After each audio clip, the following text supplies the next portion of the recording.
पारित किए हैं और मिथिला राज्य का अधिकार होना चाहिए।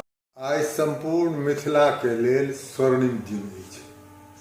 आइ मिथिला के इतिहास में, मिथिले के इतिहास किया कहबै, भारत के इतिहास में प्रथम एहन घटना भेलैए कि कोनो राज्य के समर्थन ले कोनो जिला परिषद ध्वनि मत से प्रस्ताव पारित कर।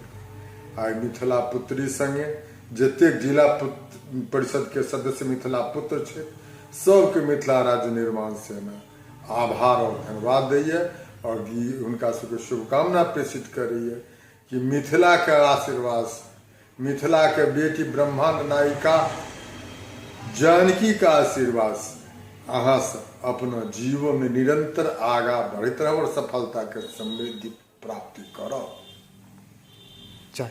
आगू के की योजना छै एहि तरह के, जेना कि दरभंगा में भेलै तऽ आगा आप कतऽ कतऽ भी छै कि एहि तरह के काज कयल जाय? प्रथम चरण में 5 जगह के छै। ओना संपूर्ण मिथिला के जते भूभाग छै ओहिमे जते जिला परिषद छै, नगर परिषद छै, नगर पालिका या नगर निगम छै, सब प्रस्ताव पारित करते।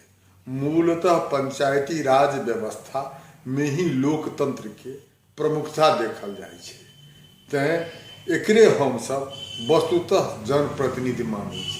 हिनका सब जे ई 5 प्रथम चरण में 5 कऽ देता, संपूर्ण मिथिला भूभाग में जते जिला परिषद, नगर परिषद, नगर पालिका छै, सब प्रस्ताव पारित करता। तेकर जन आंदोलन क्रांति के रूप धऽ लेत, बिहार सरकार की दिल्ली सरकार के झुका देते। यह त्रिस्तरीय जनप्रतिनिधि के सरकार। मिथिला दर्शन के समय देबाक लेल बहुत बहुत धन्यवाद।